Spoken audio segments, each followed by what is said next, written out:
ज्यावेळेस मी आताचे खासदार ओमराजे निंबाळकर यांना 2019 ला चालू खासदाराचं तिकीट करून त्याला तिकीट दिला, निवडून आणला, ह्यानं माती चारली, त्यावेळेस त्यांना कळलं की आता युतीशिवाय पर्याय नाही.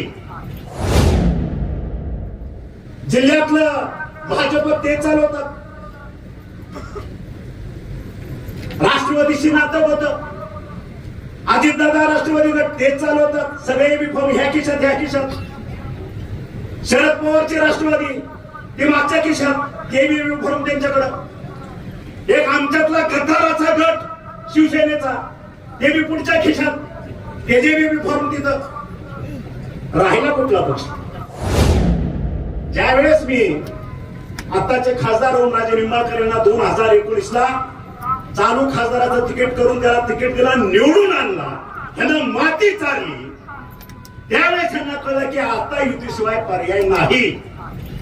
तुम्ही बघितलं असेल 19च्या लोकसभेनंतर लगेच उडी मारली आणि भाजपमध्ये आली, हे वास्तव आहे.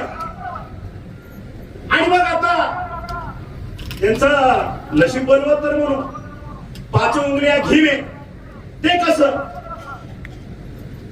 जिल्ह्यातलं भाजप ते चालवतात,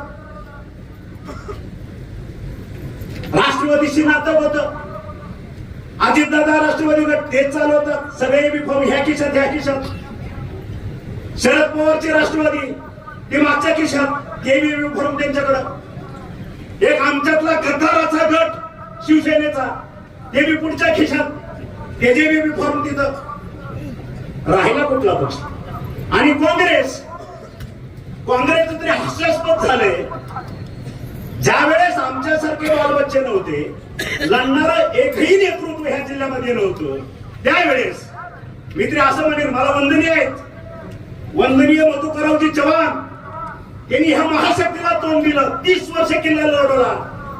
आणि कशासाठी एवढे सरेंडर झाले त्यांनाच विचारा, तेही आजच्या पाचच्या खिशात कुठेतरी ठेवले, संपला विषय.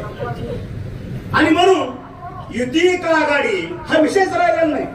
या ठिकाणी 5-5 पक्ष ज्यावेळेस एक माणूस घेऊन चालतो, हा कुणाचाच नसतो हे लक्षात ठेवा. कारण गद्दारी ही रक्तातच आहे, तो कुठल्याच पक्षाचा नाही.